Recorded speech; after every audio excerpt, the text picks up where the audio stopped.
हिंदी में एक कहावत है, जिसकी लाठी उसी की भैंस।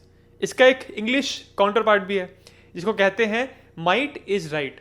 इसका रफली मतलब ये हो जाता है कि अगर आप एक पावरफुल इंसान हो, पावरफुल एंटिटी हो, पावरफुल देश हो, तो आप जो कह रहे हो वही होगा, जो आप करना चाहते हो वही होगा।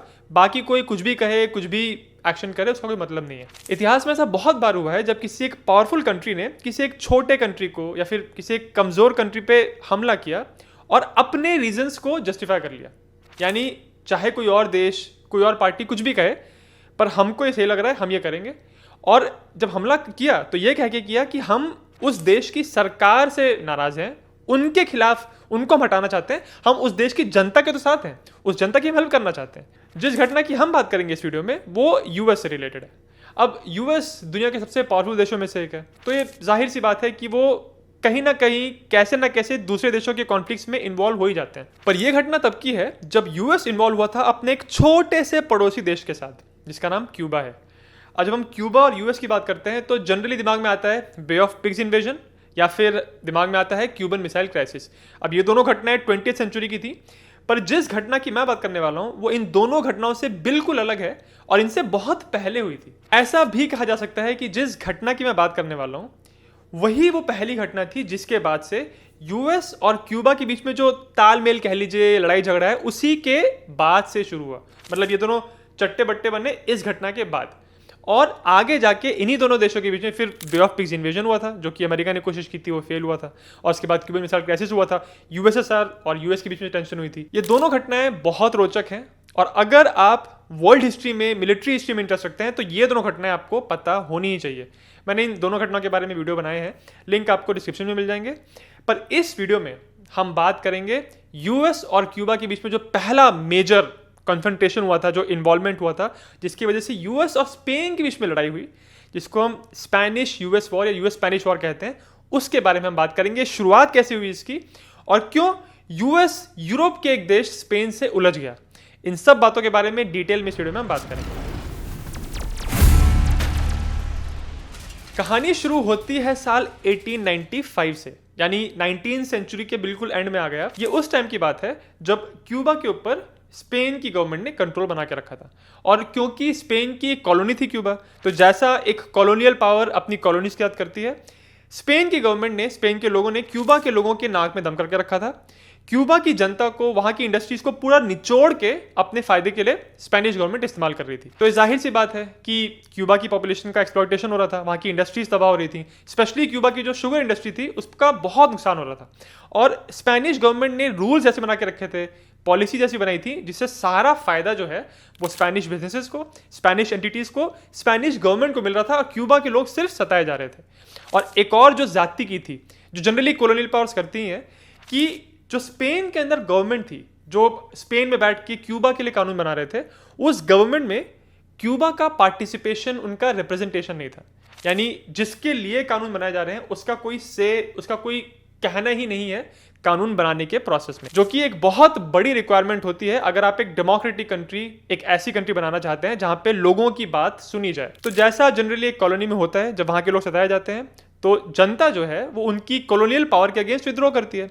क्यूबा में बिल्कुल वैसे ही हुआ। 19th सेंचुरी के मिड से आप पकड़ लीजिए, उसके बाद से क्यूबा के अंदर स्पेन के खिलाफ बहुत सारे क्रांतियां हुई, बहुत आंदोलन हुए, कभी छोटे थे कभी बड़े थे।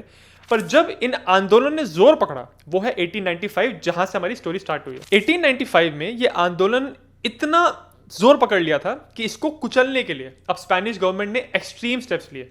उन्होंने एक आर्मी के अफसर को भेजा जो बहुत सीनियर अफसर थे। उन्होंने क्यूबा में आके एक नई पॉलिसी बनाई जिसको रिकॉन्सेंट्रेशन पॉलिसी कहते हैं। एक बहुत ही कुख्यात पॉलिसी है क्यूबा की। उनका ऐसा मानना था कि क्यूबा के अंदर ये जो क्रांतिकारी हैं, जो स्पेनिश गवर्नमेंट को परेशान कर रहे हैं, उनकी नाक पे दम कर रहे हैं, ये इसलिए कर पा रहे हैं ऐसा क्योंकि क्यूबा के जो सिविलियंस हैं, खासकर ऐसे लोग जो गाँव में रहते हैं, वो इन क्रांतिकारियों की मदद कर रहे हैं। तो इन ऑफिसर ने क्या प्लान बनाया कि हम सारे गाँव के लोगों को पकड़ पकड़ के कैंप्स में भर देंगे और उन कैंप्स के आसपास हमारी स्पेनिश सिक्योरिटी लगा देंगे। तो इससे होगा क्या कि गांव के लोग क्यूबन रेबल्स को हेल्प नहीं कर पाएंगे। अब इस पॉलिसी के अंतर्गत इन कैंप्स में जो इतने सारे क्यूबा के लोगों को भर के रखा था, अब ये जाहिर सी बात है कि इतनी फैसिलिटी तो वहाँ पे थी नहीं, तो इन कैंप्स के अंदर भुखमरी फैलने लगी, लोगों को खाना नहीं मिल रहा था खाने के लिए, सैनिटेशन अच्छा नहीं था, हाइजीनिक कंडीशंस बहुत बुरी थी, और तो और जब लोगों की तबीयत खराब होती थी तो उनको हेल्प करने के लिए मेडिकल सप्लाईज नहीं थी। तो इसी वजह से कहा जाता है कि इस पॉलिसी की वजह से क्यूबा के अंदर 1.5 लाख से लगभग 4 लाख लोगों की मौत हो गई इन कैंप्स के अंदर। ये सब होते हुए क्यूबा का 150 किलोमीटर दूर पे एक जो पड़ोसी देश है यूएस, वो देख रहा था। और यूएस की गवर्नमेंट तो परेशान थी, बट यूएस की जनता भी सब देख के परेशान हो रही थी। अब यहां पे थोड़ा सा आपको समझना पड़ेगा कि मीडिया का क्या रोल होता है किसी दूसरे देश की कठिनाइयों को आपके सामने लाने में। ये उस समय की बात है जब रेडियो अभी बना नहीं था, पूरी तरह दुनिया के सामने नहीं आया था। आजकल तो सोशल मीडिया का जमाना है, टेक्नोलॉजी इतनी बढ़ चुकी है कि दुनिया भर में कहीं पे भी अगर कोई दो देश आपस में कोई मिलिट्री एक्शन कर रहे हैं तो किसी तीसरे देश में बैठा हुआ एक इंसान जिसका इस कॉन्फ्लिक्ट से कोई लेना देना नहीं है, वो अपने फोन पे पूरा देख सकता है कि क्या चल रहा है। उस टाइम तो ऐसा कुछ नहीं था, सारी जितनी भी खबरें थी वो न्यूज़पेपर्स फैला रहे थे। और उसी समय के दौरान अमेरिका के अंदर न्यूज़पेपर इंडस्ट्री में, या आप कह लीजिए प्रेस की इंडस्ट्री में, एक ऐसी चीज़ हुई जिसको आज हम येलो जर्नलिज्म कहते हैं। ये एक बड़ा इंटरेस्टिंग किस्सा है। हुआ ये कि अमेरिका के न्यूयॉर्क में 2 बड़े न्यूज़पेपर थे, एक का नाम था न्यूयॉर्क वर्ल्ड और एक का नाम था न्यूयॉर्क जर्नल। न्यूयॉर्क वर्ल्ड के मालिक थे जोसेफ पुलित्जर और न्यूयॉर्क जर्नल के मालिक थे William Randolph hertz. New York journal जो अखबार था, जो हर्ट्ज का अखबार था, वो ज्यादा बिकता था, उसका सर्कुलेशन ज्यादा था, तो उसका बिजनेस ज्यादा अच्छा था। तो ये साधारण सी बात है कि पुलित्जर का जो अखबार था न्यूयॉर्क वर्ल्ड, वो चाहते थे कि इसका भी सर्कुलेशन बढ़े। तो साल 1895 में, देखिए वही साल है जहां से हमने स्टोरी स्टार्ट किया, इस साल न्यूयॉर्क वर्ल्ड में जोसेफ पुलित्जर एक कार्टूनिस्ट को हायर करते हैं। इस कार्टूनिस्ट ने एक कार्टून स्ट्रिप, या आप कह सकते हैं कार्टून सीरीज बनाना स्टार्ट किया इस पेपर के लिए। इस सीरीज का नाम था होगन एली। ये कॉमिक सीरीज इतनी हिट हुई, इतना पसंद किया जनता ने इसको, कि इसके वजह से जो पुलित्जर का अखबार था न्यूयॉर्क वर्ल्ड, उसका सर्कुलेशन बढ़ने लगा, उसको लोग खरीदने लगे। अब जब हर्स्ट ने देखा तो उनको भी कुछ करना था, तो उन्होंने भी एक कार्टूनिस्ट को हायर किया और उन्होंने एक नई कॉमिक सीरीज स्टार्ट की और इसका नाम था द येलो किड। और ये भी बहुत अच्छा करने लगे जनता के बीच में। इन दोनों अखबारों में ये जो स्पर्धा स्टार्ट हो गई कि हमको अपना सर्कुलेशन बढ़ाना है, ज्यादा बिजनेस हमको चाहिए, हमारे ज्यादा रीडर्स हों, इनके वजह से इन्होंने ऐसा कुछ करना शुरू किया जिसकी वजह से प्रेस की दुनिया पहले अमेरिका में और फिर आप कह सकते हैं पूरी दुनिया में हमेशा के लिए बदल गई। उन्होंने एहसास किया कि आप न्यूज को जितना सेंसेशनलाइज करते हो, जितना सनसनीखेज बनाते हो, उतना आपका अखबार ज्यादा बिकता है। और ये जो पूरा फिनोमिनन था, इसी को कहते हैं येलो जर्नलिज्म। येलो जर्नलिज्म के शुरुआत में फायदे भी हुए। अगर समाज में कहीं कुछ गलत हो रहा है तो उस न्यूज को सनसनीखेज बना के, बड़ा बना के जब ये बेचने लगे तो अखबार बिकने लगे, करप्शन की बात सामने आने लगी। तो कुछ फायदे भी हुए, पर इसका एक बहुत बड़ा नुकसान ये था कि जब इन अखबारों को कोई न्यूज नहीं मिलती थी ऐसी जो कोई एक्चुअली बड़ी न्यूज है, कोई सनसनीखेज न्यूज है, तो ये लोग न्यूज मैन्युफैक्चर भी कर लेते थे, अपने से न्यूज बना लेते थे, ताकि ऐसी न्यूज जनता के सामने रखी जा सके जिसको पढ़ के वो अखबार और खरीदें। अब चाहे उस न्यूज में कोई सच्चाई हो कि नहीं, उसमें दम हो कि नहीं, उससे फर्क ही नहीं पड़ता, पर हेडलाइन ऐसी होनी चाहिए कि बिल्कुल इंसान का ध्यान उस पर चले जाए। आज के जमाने में आप इसको कंपेयर कर सकते हैं क्लिकबेट से। वीडियो के टाइटल जैसे होते हैं कि लगता है कि अरे पता नहीं क्या है वीडियो के अंदर, या फिर आर्टिकल्स के जो हेडलाइंस होती हैं उनको देख के आपको लगेगा कि पता नहीं कितना क्या बड़ा कुछ हो गया है, पर जब आर्टिकल पढ़ते हो तो उसमें कुछ नहीं होता।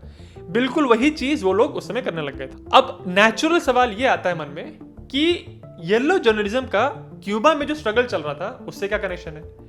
बहुत बड़ा कनेक्शन। इन दोनों अखबारों के मालिक ने, पुलित्जर और हर्स्ट ने, अपने रिपोर्टर्स को और अपने आर्टिस्ट को, कार्टूनिस्ट को क्यूबा में भेजना शुरू कर दिया कि अब तुम जाओ क्यूबा में और वहां से न्यूज लेके आओ और बताओ कि यहाँ पे क्या हो रहा है, जनता को बताओ, और उस न्यूज को सनसनीखेज बना के हम छापेंगे और जनता तक पहुंचाएंगे। और इन न्यूज आर्टिकल्स में, अपने कार्टून्स में, ये जो पेपर्स थे ये स्पेनिश गवर्नमेंट को गलत ठहरा रहे थे, स्पेनिश अथॉरिटीज को विलन की तरह दिखा रहे थे। और ये जो स्पेन के आर्मी अफसर थे जिनका नाम था जनरल वेलर, जिन्होंने ये रिकॉन्सिलिएशन की पॉलिसी बनाई थी, इनको एक बहुत बड़े शैतान की तरह पोर्ट्रे करने लगे। इनफैक्ट इसी मीडिया ने इनको एक निकनेम दे दिया द बुचर, मतलब कसाई कहने लगे इन जनरल को। तो इन सारी बातों की वजह से जो मसाला मिल रहा था अमेरिकन जनता को, उसकी वजह से ये क्यूबा में जो स्ट्रगल चल रहा था उससे अमेरिकन जनता कनेक्ट होने लगी। तो ऐसा एक इंसान जो अमेरिका के अंदर बैठा है और क्यूबा से बहुत दूर है, क्यूबा में जो हो रहा है उससे उसका कोई लेना देना भी नहीं है, वो इंसान भी अब इन न्यूज़पेपर्स के चलते क्यूबा के स्ट्रगल के साथ जुड़ने लगा। और धीरे धीरे अमेरिकन जनता में यह भाव उठने लगा कि हम कुछ बड़ा करें क्यूबा की सिचुएशन को सॉल्व करने के लिए। अब देखिए इसमें कमाल की बात क्या है, यूएस की गवर्नमेंट भी जो क्यूबा में चल रहा था उससे परेशान थे। और ये बहुत नेचुरल सी बात है, अगर आप एक कंट्री हैं और आपके बिल्कुल पड़ोस में जो कंट्री है उसमें कोई बहुत बड़ा सिविल अनरेस्ट चल रहा है, कोई बहुत बड़ा स्ट्रगल चल रहा है, तो नेचुरल सी बात है कि आप परेशान हो गई। अगर हम भारत की बात करके देखें तो 1971 में जो ईस्ट पाकिस्तान था, जो आज बांग्लादेश है, जब वहां पे अनरेस्ट चल रहा था, वहां पे लोगों को मारा जा रहा था, तो उनकी मदद करने के लिए इंडियन गवर्नमेंट सामने आई थी। तो ये बहुत नेचुरल सी बात है कि अगर आपके पड़ोस के घर में कोई बहुत घमासान चल रहा है तो आप परेशान हो गई। यूएस की गवर्नमेंट परेशान थी, पर यूएस की जो लीडरशिप थी, उनकी गवर्नमेंट की लीडरशिप, वो नहीं चाहती थी कि हम डायरेक्टली इस कॉन्फ्लिक्ट में इन्वॉल्व हो। अमेरिकन जनता का मन बन रहा था पर सरकार ये नहीं चाहती थी। 1895 में यूएस के प्रेसिडेंट थे ग्रोवर क्लीवलैंड, ये डेमोक्रेटिक पार्टी के थे और इनको इस बात का एहसास था कि जो क्यूबा में टेंशन चल रही है उससे यूएस को कुछ इफेक्ट तो होगा, क्योंकि यूएस के बिजनेस इंटरेस्ट थे, फाइनेंशियल इंटरेस्ट थे क्यूबा के अंदर, और एक पॉलिटिकल सिचुएशन खराब थी तो पॉलिटिक्स पे यूएस के इफेक्ट पड़ने वाला था।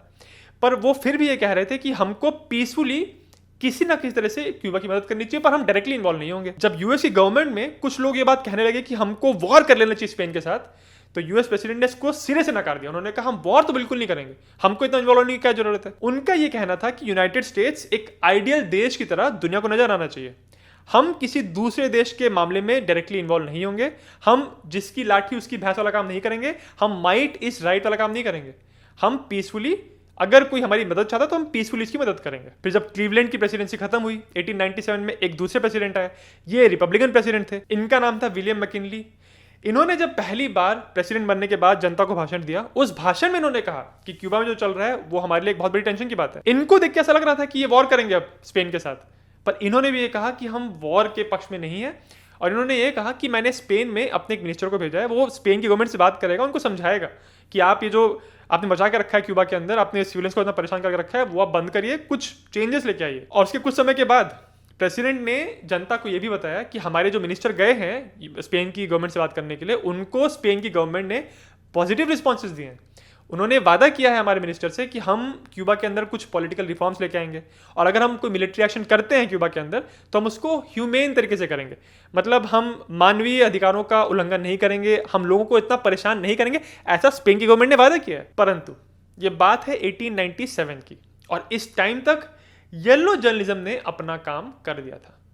अब अमेरिकन जनता सिर्फ स्पेन के वादों से संतुष्ट नहीं होने वाली थी। अब यहाँ पे मीडिया की ताकत देखिए, जो कुछ क्यूबा में चल रहा था उससे अमेरिकन गवर्नमेंट इफेक्ट हो रही थी और वो अपनी तरफ से काम भी कर रहे थे, पर क्यूबा से बहुत दूर अमेरिका के अंदर अगर कोई बहुत पिछड़े इलाके में कोई इंसान बैठा है तो ये अखबार पढ़ के वो भी अब इसमें इन्वॉल्व होने की कोशिश कर रहा था, और इसी वजह से क्यूबा से बहुत दूर जो जनता थी वो भी अब ये चाह रही थी कि स्पेन से लड़ाई करे अमेरिका और क्यूबा के कॉन्फ्लिक्ट में डायरेक्टली इन्वॉल्व हो। तो इस तरह से मीडिया ने जनता के ऊपर, फिर जनता ने पॉलिटिशियंस के ऊपर, और पॉलिटिशियंस ने यूएस प्रेसिडेंट के ऊपर ऐसा दबाव बनाया कि अल्टीमेटली फिर हार के यूएस प्रेसिडेंट को अपनी एक शिप यूएसएस मेन को क्यूबा की राजधानी हवाना में भेजना पड़ा, और ऑफिशियली उन्होंने ये कहा था कि हम अपनी शिप को वहां भेज रहे हैं अपने अमेरिकन इंटरेस्ट्स को प्रोटेक्ट करने के लिए। ये बात है जनवरी 1898 की। तो ये शिप आके हवाना के हार्बर पे खड़ी हो गई, और आने के 3 हफ्ते के अंदर 15 फरवरी के शाम के टाइम यूएसएस मेन में एक जोरदार धमाका होता है। इस शिप पे कुल मिला के 374 लोग थे, जिसमें से 274 मारे जाते हैं। इस घटना के तुरंत बाद अमेरिकन प्रेसिडेंट ने वही किया जो एक रिस्पॉन्सिबल लीडर को करना चाहिए। उन्होंने किसी को ब्लेम नहीं किया, उन्होंने इस दुर्घटना को इन्वेस्टिगेट करने के लिए एक कोर्ट ऑफ इंक्वायरी बैठाई, क्योंकि अगर कोई हादसा हुआ है तो ये जरूरी नहीं है कि किसी ने हमला किया हो, कोई साबोटाज किया हो सकता है कि अंदर से ही कोई प्रॉब्लम थी। और इनफैक्ट इंडिया में भी ये हो चुका है। साल 2013 में इंडियन नेवी के एक सबमरीन में ऐसे ही कुछ टेक्निकल डिफिकल्टी के आने की वजह से एक एक्सप्लोजन हुआ था। तो फरवरी 15 को यह एक्सप्लोजन हुआ था, और मार्च के शुरुआती दिनों में कोर्ट ऑफ इंक्वायरी ने अपनी फाइंडिंग्स जनता के सामने रखी। उन्होंने कहा कि यूएसएस मेन में ये एक्सप्लोजन हुआ क्योंकि शिप एक माइन के कांटेक्ट में आ गई थी।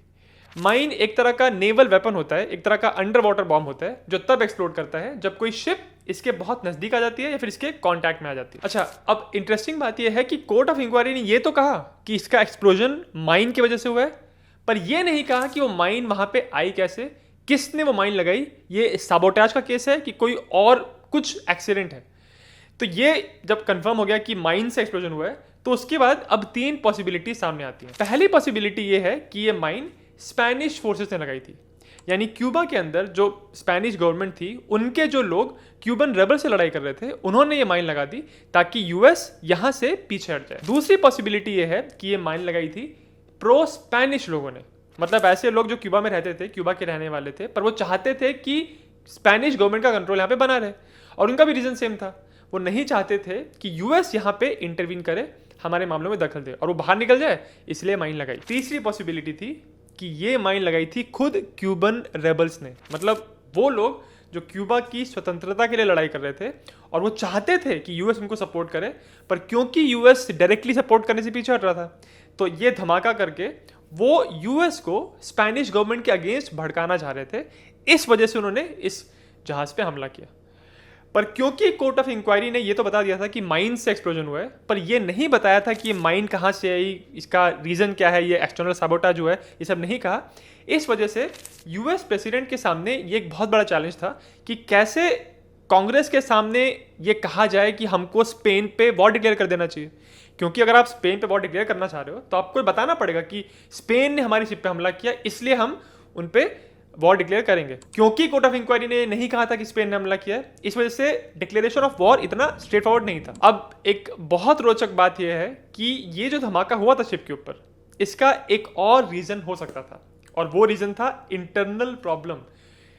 उस समय की जो शिप्स थी वो कोल पे चलती थी, यानी कोयले से चलती थी, और ऐसा बहुत बार होता था कि कोयले में आग लग जाती थी, जिसकी वजह से अंदर कोई एक्सीडेंट होने की वजह से धमाके होते थे। उस समय ये कॉमन प्रॉब्लम थी शिप्स में। इस शिप का जो कोल बंकर था जहां पे सारा कोयला रखा था, उससे बिल्कुल सट के उनका आर्मामेंट वाला एरिया भी था, मतलब जहां पे सारे बारूद हथियार रखे थे। तो ये पॉसिबल है कि कोल बंकर में आग लगी और इसकी वजह से जो एम्यूनिशन है वो कांटेक्ट में आया और इसी वजह से धमाका हुआ। और ये एक बहुत बड़ी थ्योरी थी कि यूएसएस मेन का एक्सप्लोजन क्यों हुआ। आप ये सोच के देखिए कि बात 1898 की है और आज हम 2025 में हैं। आज भी इस बात पे बहुत विवाद होता है, ये कंफर्म नहीं हो पाया है कि धमाका क्यों हुआ था।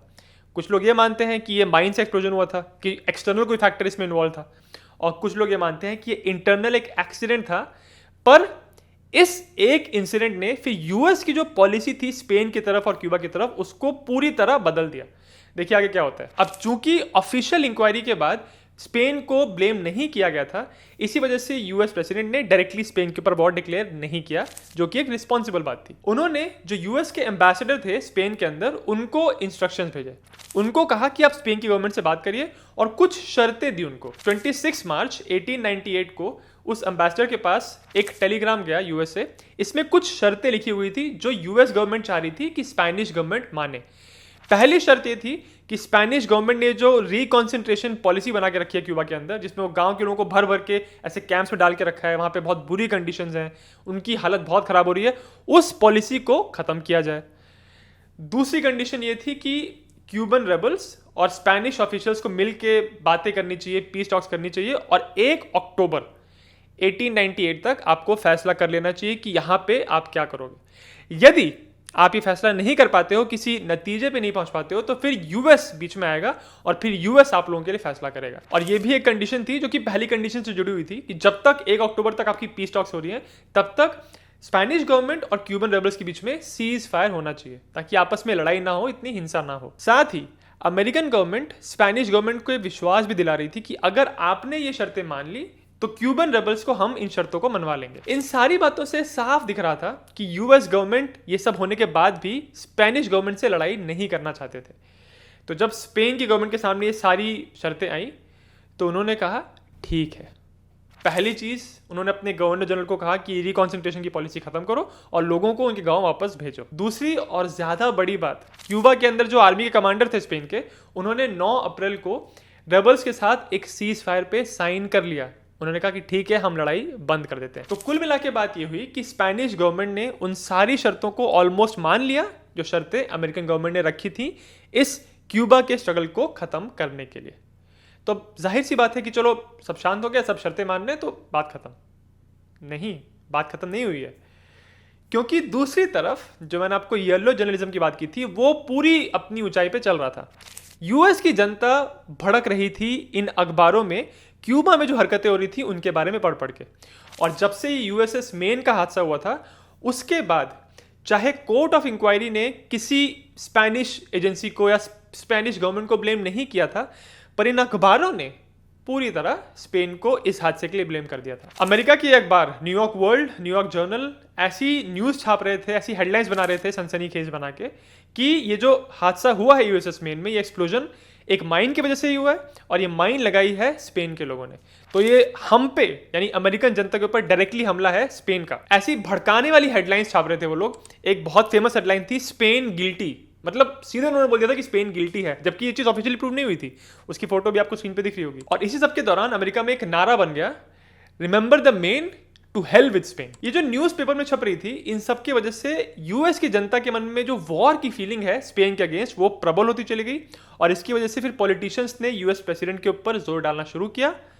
और 11 अप्रैल को यूएस प्रेसिडेंट कांग्रेस के सामने गए और उन्होंने कहा कि हम स्पेन के ऊपर वॉर डिक्लेयर करना चाहते हैं। अब देखिए कमाल की बात क्या है, जो यूएस गवर्नमेंट की डिमांड्स थी उनको ऑलमोस्ट पूरी तरह स्पेन की गवर्नमेंट ने मान लिया था। और 9 अप्रैल को यानी 2 दिन पहले ही स्पेनिश गवर्नमेंट और क्यूबन रेबल्स के बीच में सीज फायर भी हो गया था। पर फिर भी 11 अप्रैल को जब वो कांग्रेस के सामने वॉर की डिक्लेरेशन करने की परमिशन लेने के लिए गए, तब भी उन्होंने इस बात को नहीं बताया कि हमारी डिमांड्स मान ली गई हैं। इसके बारे में उन्होंने बात ही नहीं की, बल्कि उन्होंने कांग्रेस को यह कहा कि हम बहुत समय से, बहुत महीनों से वेट कर रहे हैं कि स्पेनिश गवर्नमेंट यहाँ इंटरवीन करे और इस लड़ाई को बंद कराए, पर ये ऐसा कर नहीं रहे हैं और हमने बहुत सब्र कर लिया। हमारी जनता दुखी है इस बात से कि हमारे पड़ोसी देश में इतना स्ट्रगल चल रहा है, इतनी जनमान की हानि हो रही है और हमको ये ठीक नहीं लगता। अच्छा, उन्होंने ऑफिशियली नहीं कहा कि यूएसएस मेन पे स्पेन ने हमला किया है, पर देखिए उन्होंने कैसे बात को ट्विस्ट किया। उन्होंने ये कहा कि यूएसएस मेन हमारी नेवी की शिप है और हमारी नेवी की शिप क्यूबा के अंदर एक पीस कीपिंग मिशन पे गई थी, कोई लड़ाई झगड़ा करने नहीं गई थी। वो अपनी शांति से वहां पे खड़ी हुई थी और उसके ऊपर एक्सप्लोजन हुआ। पर क्योंकि ये धमाका हवाना में हुआ है जहां पे स्पेन का दबदबा है, जिनका कंट्रोल है, तो हम इस धमाके के लिए कहीं ना कहीं स्पेन को ही जिम्मेदार मानते हैं। एक बार ये सोच के देखिए कि प्रेसिडेंट कितनी बड़ी बात कह रहे थे और कितनी अजीब बात थी। ये वही बात हो गई कि आपके देश के कुछ एम्बेसडर्स, मान लीजिए कि एक दूसरे देश में गए हुए हैं, वहां पे वो अपनी एम्बेसी चला रहे हैं और डिप्लोमेटिक रिलेशंस बना के रखे हैं उस देश के साथ, आपने उस एम्बेसी के थ्रू। अब मान लीजिए कि आपकी एम्बेसी जो एक फॉरेन कंट्री में है, वहां पर अगर हमला होता है तो उस हमले को सेंटर में रख के अगर आप ये कह दें कि उस देश की गवर्नमेंट की गलती है कि हमारी एम्बेसी को आप प्रोटेक्ट नहीं कर पाए, इस वजह से हम उस देश पे हमला कर देंगे, कुछ ऐसा ही यहां पे यूएस प्रेसिडेंट कह रहे थे। और जब ये एड्रेस यूएस प्रेसिडेंट ने कांग्रेस के सामने किया तो उसके बाद कांग्रेस ने इस डिक्लेरेशन ऑफ वॉर का जो रेजोल्यूशन था उसको ओके कर दिया। यानी यूएस की कांग्रेस ने कह दिया कि भाई स्पेन से लड़ाई कर लो। 20 अप्रैल को कांग्रेस ने रेजोल्यूशन पास किया था और इसमें यह कहा गया था कि हमको ये वॉर करके स्पेनिश गवर्नमेंट पे जोर डालना है कि क्यूबा को आजाद करें और क्यूबा की आजादी को रिकॉग्नाइज भी करें। पर यूएस के अंदर अभी भी कुछ ऐसे लोग थे जो नहीं चाहते थे कि यूएस क्यूबा में घुसे और स्पेन को निकाले और फिर खुद क्यूबा के ऊपर कब्जा कर ले। इसी वजह से ये जो वॉर रेजोल्यूशन पास किया था कांग्रेस ने, उसके ऊपर एक सेनेटर हेनरी टेलर ने इसमें एक संशोधन करवाया, एक अमेंडमेंट करवाया और उसमें ऐसा कहा गया कि हमारा जो पर्पस है क्यूबा के अंदर जाके स्पेन को हराने का, वो सिर्फ स्पेन को हरा के स्पेन को ये मजबूर करने का है कि वो क्यूबा की इंडिपेंडेंस माने। और जब ये हो जाता है तो हम क्यूबा से वापस आ जाएंगे। हमको क्यूबा पे कंट्रोल नहीं बनाना है, अपनी कॉलोनी क्यूबा को नहीं बनाना। ये जो अमेंडमेंट करवाया था इसको टेलर अमेंडमेंट कहते हैं और इसने आगे जाके यूएस और क्यूबा के रिलेशंस में बहुत इंपॉर्टेंट रोल प्ले किया। इस अमेंडमेंट का एक ये भी असर हो रहा था कि मीडिया में अब ऐसी न्यूज आ रही थी कि हम क्यूबा की मदद करने जा रहे हैं सिर्फ इसलिए क्योंकि हमको ये सही नहीं लगता कि किसी दूसरे देश के साथ इस तरह से बर्ताव किया जा रहा है। उनकी मदद करने के लिए हम वहाँ पे जा रहे हैं। हमको क्यूबा से कोई फायदा नहीं होगा, हम वहाँ से कुछ चुरा के नहीं लाएंगे, उनके रिसोर्सेज को हथियाएंगे नहीं, कुछ लूटपाट नहीं बचाएंगे। इनफैक्ट जो वॉर करने में हमारा खर्चा होगा उसका एक भी पैसा हमको वापस नहीं मिलेगा। पर सिर्फ हम कुछ आइडियल्स, कुछ प्रिंसिपल्स, कुछ आदर्शों में बिलीव करते हैं। उन आदर्शों को अपहोल्ड करने के लिए, दुनिया के सामने एक उदाहरण बनने के लिए हम क्यूबा की मदद करने जा रहे हैं। इस तरह से अब अमेरिकन जनता तो ऑलमोस्ट पूरी तरह तैयार हो चुकी थी कि क्यूबा के अंदर घुस के एक बार स्पेन को मजा चखा देना चाहिए। पर अच्छी बात यह है कि जनता का जोश एक तरफ और जिनको ये मिलिट्री कैंपेन एक्चुअली प्लान करना था, एग्जीक्यूट करना था, वो लोग अलग थे। अब यूएस की मिलिट्री उस समय इस तरह के बड़े मिलिट्री कैंपेन के लिए तैयार ही नहीं थी। उनकी ग्राउंड फोर्सेस की हालत बहुत खराब थी, थोड़ी बहुत उनकी नेवी की हालत ठीक थी। तो मिलिट्री लीडरशिप ने कहा कि हमको ग्राउंड फोर्सेस तुरंत नहीं भेजनी चाहिए, हमको पहले एक नेवल ब्लॉकेड लगाना चाहिए क्यूबा के आसपास। मिलिट्री की भाषा में नेवल ब्लॉकेड एक ऐसी स्ट्रैटेजी को कहते हैं जब आप एक देश के आसपास अपनी शिप्स को तैनात कर देते हैं। इससे यह होता है कि उस देश से बाहर कोई शिप नहीं जा पाएंगी, कहीं से मदद नहीं ले पाएंगी, और सिमिलरली एक्सटर्नली भी कोई मदद यहां पे नहीं पहुंच पाएगी। तो नेवल ब्लॉकेड लगाने की वजह से आप डायरेक्टली कोई इंगेजमेंट नहीं कर रहे हैं देश के अंदर, पर आपको समय मिलता है अपनी ग्राउंड फोर्सेस को रेडी करने के लिए, एक इन्वेजन के लिए। तो ऐसा मानना था मिलिट्री के लोगों का कि हमको पहले नेवल ब्लॉकेड लगाना चाहिए। पर नहीं, मीडिया तो चाह रही थी कि तुरंत हम हमला करें, ये क्या आपने नेवल ब्लॉकेड लगा दिया, हमको क्यूबा के लोगों की मदद करनी चाहिए, नेवल ब्लॉकेड लगाएंगे तो और कुछ महीने बीतेंगे और क्यूबा के लोगों की हालत खराब हो रही है। तो प्रेशर में आके ये पॉलिसी को रिजेक्ट कर दिया गया और यही डिसाइड हुआ कि नहीं, ग्राउंड इन्वेजन ही होगा, वहां पे एम्फीबियस लैंडिंग करके हमको प्रॉपर ग्राउंड फोर्सेस को भेज के वहां पे अटैक करना पड़ेगा। तो इस वॉर में पार्टिसिपेट करने के लिए बहुत बड़ी मात्रा में अमेरिकन ने वॉलंटियर किया। पर समस्या ये थी कि वॉलंटियर तो आपने कर लिया, पर आपको लड़ना है जाके क्यूबा के अंदर, और क्यूबा में आपको भेजा कैसे जाए? उतनी लॉजिस्टिकल अरेंजमेंट्स ही नहीं थी कि इतनी शिप्स उनके पास हो कि इतने सारे ट्रूप्स को हम भेज पाए। ऐसा भी हुआ था कि उनकी इनिशियल प्लानिंग ये थी कि हम 25,000 अमेरिकन फौजियों को क्यूबा में भेजेंगे, पर जब ये जोड़ तोड़ के कैसे जब शिप्स अरेंज कर पाए तो उसमें इतनी ही कैपेसिटी थी कि सिर्फ 17,000 को ही लेके जा पाए। और जब ये शिप्स टैंपा अमेरिका से निकल रही थी तो रास्ते में सोल्जर्स को खाना खिलाने के लिए इतना उनके पास सामान ही नहीं था कि सारे सोल्जर्स का पेट भर पाए। तो इसी वजह से सोल्जर्स कैंड फूड खा रहे थे जो बहुत बार एक्सपायर्ड था, जिसकी वजह से सोल्जर्स में फूड पॉइजनिंग हो रही थी और बीमारियां फैल रही थी। अब जब किसी तरह ये सोल्जर्स पहुंच रहे थे क्यूबा के अंदर, तो क्यूबा पहुंच के फिर वहां के ट्रॉपिकल क्लाइमेट में कुछ नई बीमारियां हो रही थी। 10 जून को अमेरिकन और स्पेनिश फोर्सेस के बीच में क्यूबा में लड़ाई स्टार्ट हुई थी और लगभग 3 महीने के बाद अगस्त में इन दोनों के बीच में एक पीस प्रोटोकॉल साइन हो गया, जब लड़ाई रुक गई। और दिसंबर के महीने में 10 तारीख की वो बात है जब यूएस और स्पेन के बीच में एक नेगोशिएशन फाइनली साइन हो गया। ये जो डील हुई थी इसको ट्रीटी ऑफ पेरिस कहते हैं, और इसमें क्यूबा के साथ साथ स्पेन की बाकी कॉलोनीज का भी फैसला हुआ।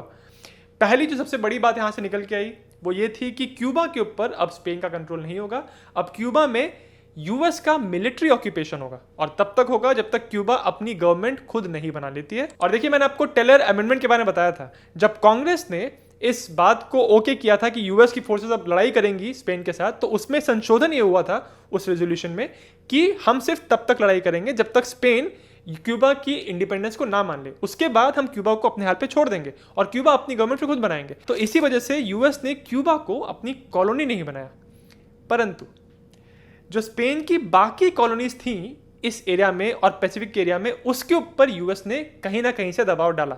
पहली चीज, पुर्टो रिको और गुआम, ये दोनों स्पेन की कॉलोनीज थी, इन दोनों को स्पेन को यूएस को सौंपना पड़ा। तीसरी बात, फिलीपीन आइलैंड्स जो भी स्पेन की कॉलोनी था उसको यूएस ने खरीद लिया $20 मिलियन देके। ये जब ट्रीटी ऑफ पेरिस साइन हो गई तो इसको अब यूएस के सेनेट में रैटिफाई होना था। रैटिफिकेशन मतलब, या रैटिफाई करना मतलब, सेनेट इस बात पे ठप्पा लगाएगी कि हाँ भाई, हमारे नेगोशिएटर्स ने जो डील लेके आए हैं उसको हमारी गवर्नमेंट रिस्पेक्ट करेगी, उसको मान देगी। जब यहाँ इस ट्रीटी की बात हुई तब यहाँ पे भी लोग दो हिस्सों में बंट गए। कुछ लोग कह रहे थे कि ठीक है, हमने क्यूबा की मदद करने के लिए स्पेन से लड़ाई की और जो कॉलोनीज हमको मिल गई है हम उनको रखेंगे अपने पास। पर दूसरे कुछ लोग थे वो ऐसा कह रहे थे कि आप ऐसा कैसे कर सकते हैं, आपने तो कहा था कि हम किसी कॉलोनी को अपने साथ नहीं रखेंगे, हम एक इंपीरियल पावर नहीं बनना चाहते हैं, हम खुद एक इंपीरियल पावर ब्रिटेन से आजाद होकर हमने अपना एक देश बनाया है, तो हम कैसे कैसे एक इंपीरियल पावर बन जाए। फिर फाइनली जब वोट पड़ा तो 27 वोट इस चीज के लिए पड़े कि हमको कॉलोनीज नहीं बनानी है, हमको इंपीरियल पावर नहीं बनना है, और दूसरे 57 वोट्स पड़े इस चीज के लिए कि जो कॉलोनीज हमको मिल गई है उनको हम रखेंगे और उनको मेंटेन करेंगे। और इस प्रकार इस वॉर के बाद अमेरिका एक इंपीरियल पावर की तरह दुनिया के सामने प्रकट हुआ। ये बात हम कर रहे हैं 1898 की।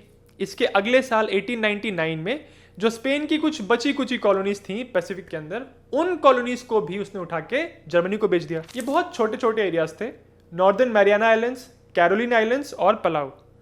और इसीलिए ऐसा कहा जाता है कि स्पेनिश अमेरिकन वॉर के बाद स्पेनिश अंपायर एक तरह से समाप्त हो गया, क्योंकि उनकी अब एशिया और अमेरिका में कोई कॉलोनी बची ही नहीं। स्पेनिश अमेरिकन वॉर अमेरिका की हिस्ट्री के लिए तो एक बहुत महत्वपूर्ण लैंडमार्क इवेंट है ही, पर अगर आप सोच के देखें तो वर्ल्ड हिस्ट्री के लिए बहुत इंपॉर्टेंट इवेंट है, क्योंकि इस वॉर में मीडिया की ताकत कितनी हो सकती है वो दिखाई पड़ा। अमेरिकन गवर्नमेंट लड़ाई नहीं करना चाहती थी, पर न्यूज़पेपर्स ऐसी न्यूज़ छाप रहे थे, इस तरह से न्यूज़ को दिखा रहे थे कि अमेरिकन जनता इस बात पे एकदम उतर गई कि हमको तो क्यूबा में घुसना पड़ेगा, स्पेन से लड़ाई करनी पड़ेगी और स्पेन को वेस्टर्न हेमिस्फीयर से बाहर निकालना ही पड़ेगा। ये सब कुछ हो पाया क्योंकि जनता का जो परसेप्शन है उसको शेप करने में वहाँ के न्यूज़पेपर्स का एक बहुत बड़ा रोल था। और इस बात को अगर आप आज के टाइम में रख के देखिए तो आज भी मीडिया हाउसेस, न्यूज़ चैनल्स के पास इतनी ताकत तो है कि एक देश के एक बहुत सिग्निफिकेंट हिस्से को वो लड़ाई करने की फीलिंग दिलवा सकते हैं कि लोगों को ऐसा लगने लग जाए कि हाँ, हमको लड़ाई कर लेनी चाहिए। और अगर सिर्फ जोश में फैसला लिया जा रहा है तो अक्सर वो फैसला गलत ही साबित होता है। पर मैं इस बात के लिए बहुत ग्रेटफुल फील करता हूँ कि जिन लोगों को ये फैसला करना होता है कि हमको लड़ाई करनी है कि नहीं, वो जोश में आके फैसला नहीं करते, वो एक्चुअली देखते हैं कि हमारी लड़ने की कैपेबिलिटी क्या है और इस लड़ाई को करके हमारा कोई फायदा होगा कि हमारा अल्टीमेटली नुकसान ही होगा।